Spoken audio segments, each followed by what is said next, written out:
Welcome to sauce TV. నేను మీ Abid Hussain. Johnny master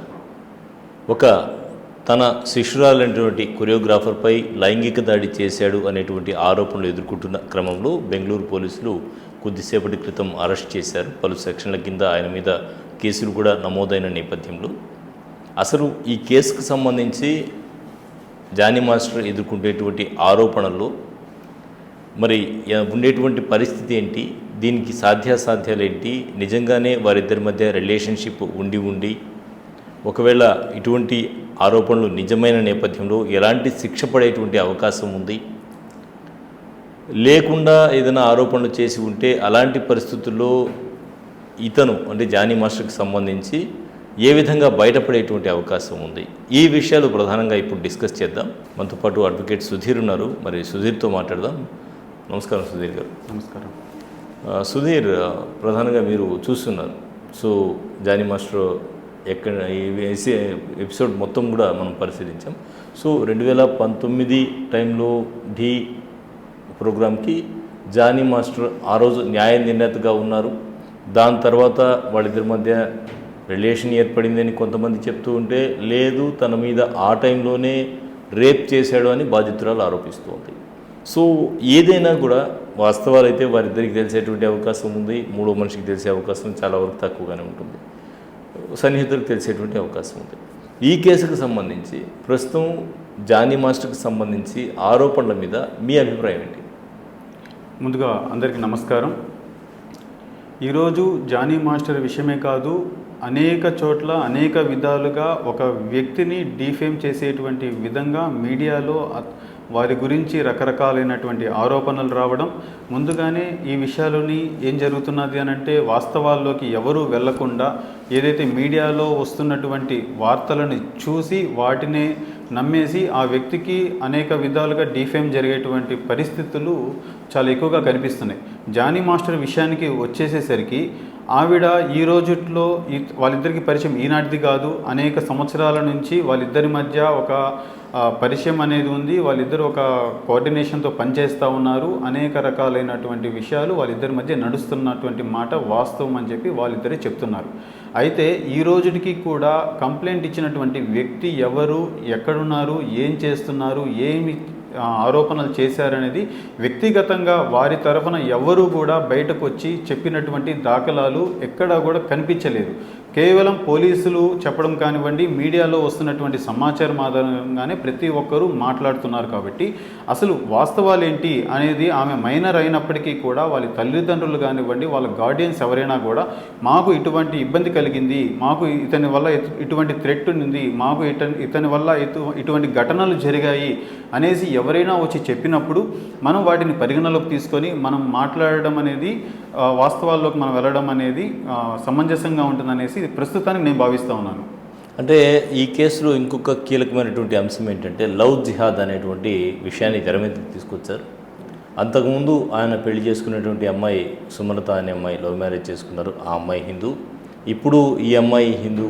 కాబట్టి ఇది లవ్ జిహాద్ అని దీన్ని ఈ విధంగా కన్వర్ట్ చేసేటువంటి పరిస్థితి ఉందా, లేదంటే అటువంటి సందర్భం ఏమైనా ఉందా? మీరు ఏమంటారు దీని మీద? అదేవిధంగా భారతీయ చట్టాల ప్రకారం ఇప్పుడు ముస్లిమ్స్ అందరూ కూడా తమ రిలీజియన్ ప్రకారం మ్యారేజ్ చేసుకున్నా కూడా భారతీయ చట్టాన్ని ఫాలో అవుతున్నారు. ఏ మహిళ కూడా తన భర్తని వేరే మహిళతో ఇచ్చి వివాహం చేయడానికి సమ్మతించేటువంటి పరిస్థితి లేదని నా అభిప్రాయం. మీరేమంటారు దీని మీద? అసలు 100% లవ్ జిహాద్ అనేటువంటి విషయాన్ని ఈ విషయంలోకి మిళితం చేసి మాట్లాడడాన్ని నేను తీవ్రంగా ఖండిస్తూ ఉన్నాను.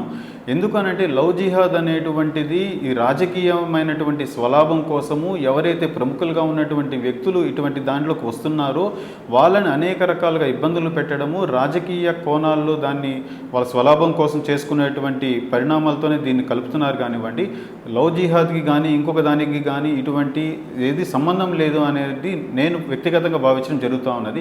ఇది వాళ్ళిద్దరి మధ్య పర్సనల్గా జరిగినటువంటి విషయాలు, వాళ్ళిద్దరి మధ్య ఏదో మనస్పర్ధలు రావడంతో ఈరోజు ఆమె పోలీస్ స్టేషన్కి వెళ్ళడం, ఈరోజు అతను ఏదో ఒక విధంగా ఇబ్బంది పెట్టాలనేటువంటి చర్యలో భాగంగా ఇది జరిగిందే కానీ దీని లవ్ జిహాద్ అని కానీ తీవ్రవాదులకి కానివ్వండి మతాలకు సంబంధించినటువంటి అంశం కాదు అనేది నేను భావిస్తూ ఉన్నాను.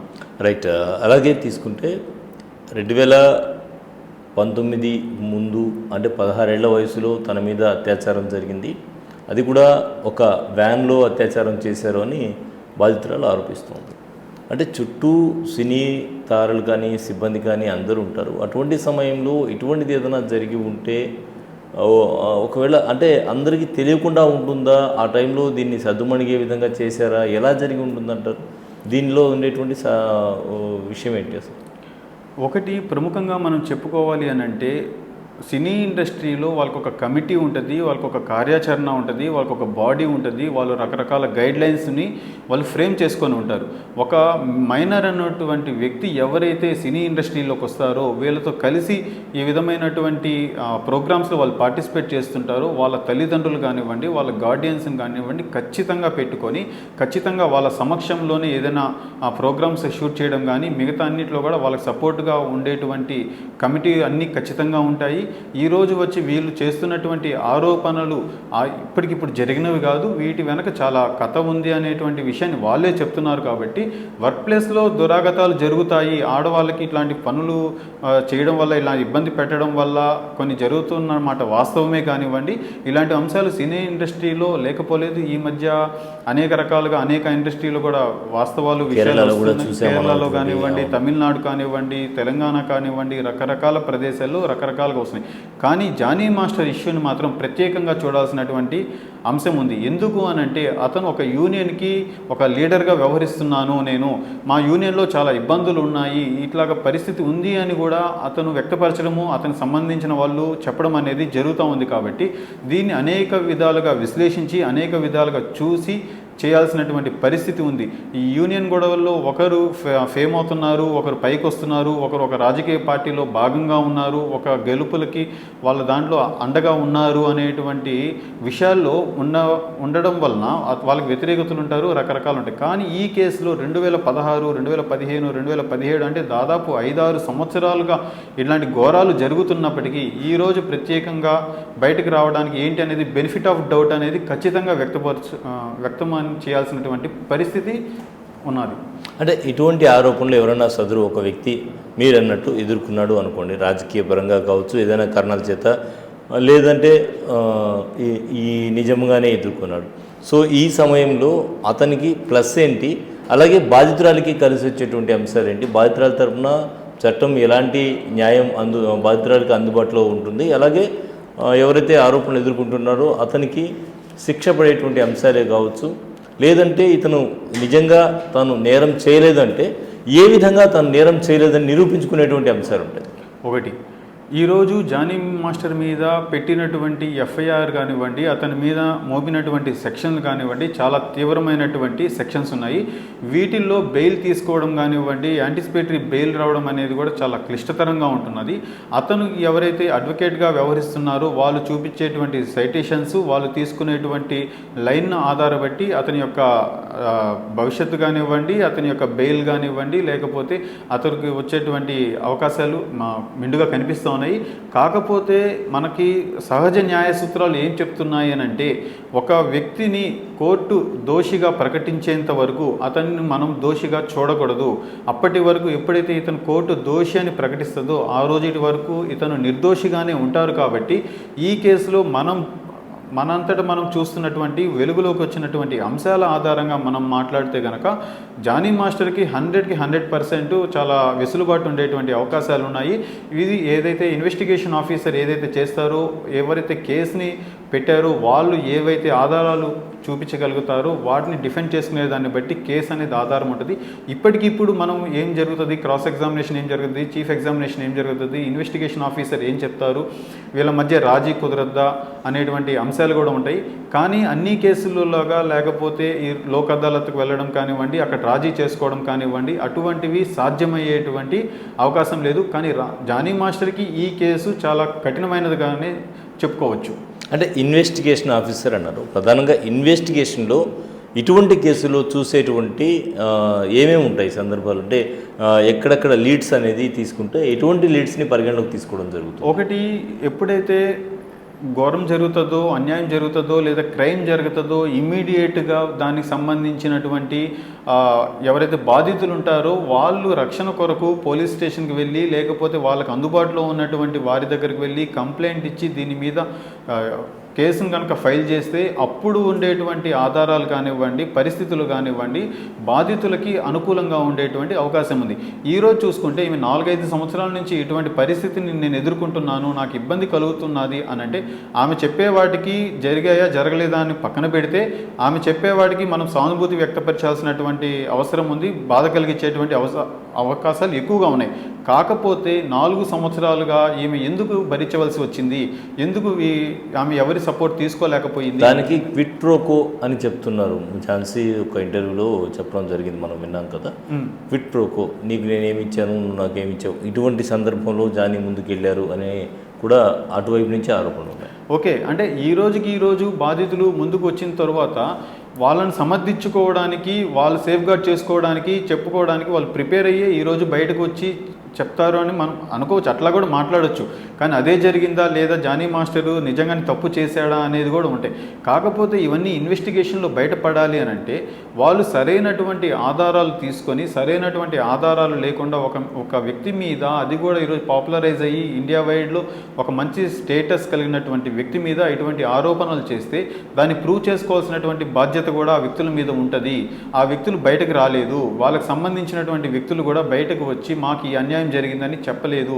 ఈరోజు వాళ్ళు ఒక సినీ ఇండస్ట్రీలో ఈ విధంగా మనగలుగుతున్నారు అని అంటే వాళ్ళు ఏమీ ఆషామాషిగా అమాయకంగా ఉండేటువంటి వ్యక్తులు కాదు. చట్టం గురించి, న్యాయం గురించి ఈరోజు అనేక విధాలైనటువంటి టెక్నాలజీ ఆధారంగా అనేక రక్షణ వలయాలు మహిళలకి అవకాశాలుగా ఉన్నటువంటి ఈ తరుణంలో ఎందుకు వెనకడుగు వేస్తున్నారు, ఎందుకు భయపడాల్సి వచ్చింది, ఏంటి అనేది క్విట్ ప్రోకో అంటున్నారు కదా, ఆ విషయాన్ని కూడా వాళ్ళు ప్రూవ్ చేయాల్సినటువంటి అవసరం ఉంది. ఇప్పటికిప్పుడు దీన్ని ఈ విధంగా బయటపెట్టి ఏం చేయాలనుకున్నారు, లేకపోతే వాళ్ళ దగ్గర ఎటువంటి ఆధారాలు ఉన్నాయనేది కూడా తెలుసుకోవాలి.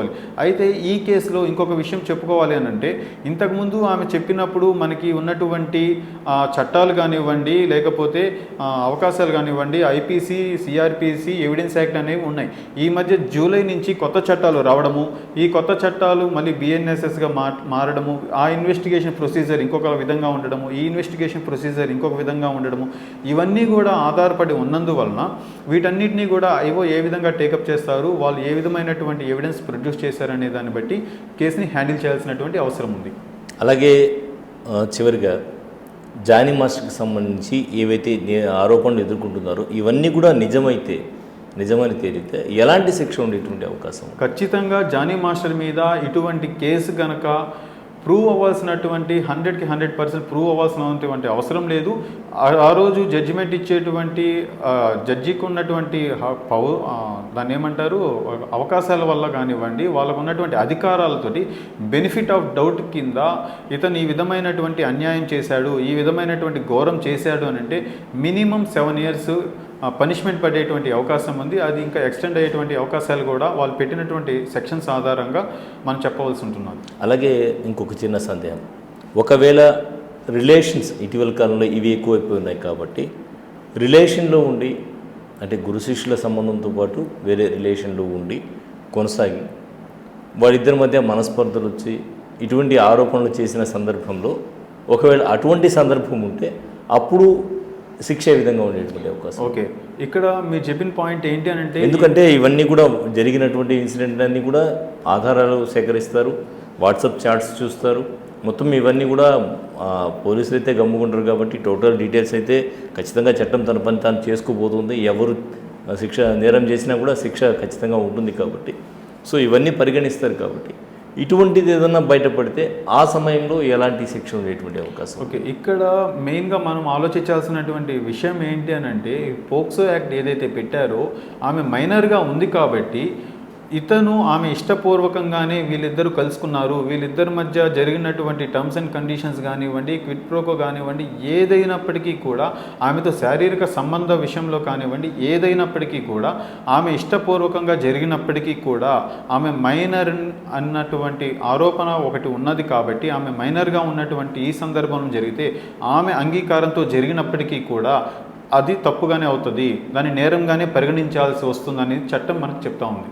రైట్. సో మొత్తానికి ఒకవేళ నేరం అనేది నిరూపణ అయితే మాత్రం 7 ఏళ్ల శిక్ష తప్పదు. 100% ఈ కేసు విషయంలో నేరం కానీ నిరూపణ అయితే జానీ మాస్టరు చట్టం నుంచి తప్పించుకోలేడు. 100కి 100% శిక్ష పడేటువంటి అవకాశం ఉంది. కాకపోతే బెనిఫిట్ ఆఫ్ డౌట్ కింద కేసుని విచారణ చేయాల్సినటువంటి అవసరం ఉంది. అతను నేరం అనేది నిరూపితం అయ్యేంత వరకు అతన్ని నిర్దోషిగా చూడాల్సినటువంటి అవసరం ఉంది. ఓకే, బెయిల్ అనేది సాధ్యమవుతుందా ఈ కేసులో?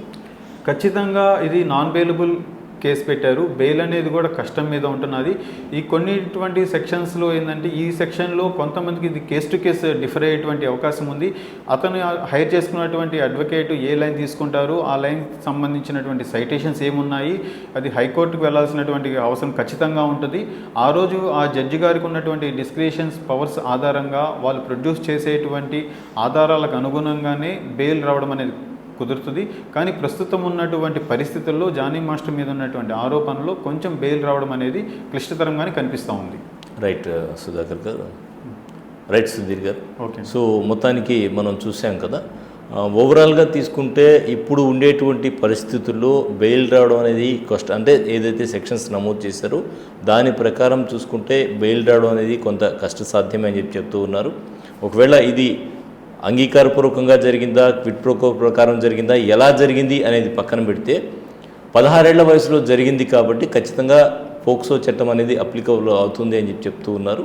సో ఏది ఏమైనా కూడా చట్టం తన పని తాను చేసుకుపోతుంది కాబట్టి దీంట్లో ఉండేటువంటి సాక్ష్యాధారాలను పరిగణలోకి తీసుకొని న్యాయస్థానం తీసుకునేటువంటి నిర్ణయమే అంతిమం అవుతుంది. ఏ కేసుకు సంబంధించి కూడా న్యాయస్థానం సాక్ష్యాధారాలు పరిగణించి దాన్ని పరిగణలోకి తీసుకొని తీర్పునిస్తుంది కాబట్టి అంతిమ తీర్పు అయితే కోర్టు తీసుకునేటువంటి నిర్ణయమే ఉంటుంది కాబట్టి అంతిమ తీర్పు, అంతిమ అధికారం కూడా వాళ్ళదే కాబట్టి దీనికి సంబంధించి అంతిమ అధికారం కోర్టులో తేల్చుకోవాల్సిన పరిస్థితి ఉంటుంది. అలాగే హైకోర్టుకు వెళ్ళేటువంటి అవకాశాలు ఎక్కువగా ఉన్నాయి ఈ కేసుకు సంబంధించి అంటున్నారు అడ్వకేట్ సుధీర్. ఇది ఇవాళ ప్రత్యేక కార్యక్రమం. మరో ప్రత్యేక ఇంటర్వ్యూలో మళ్ళీ కలుద్దాం. అంతవరకు సెలవు. నమస్కారం.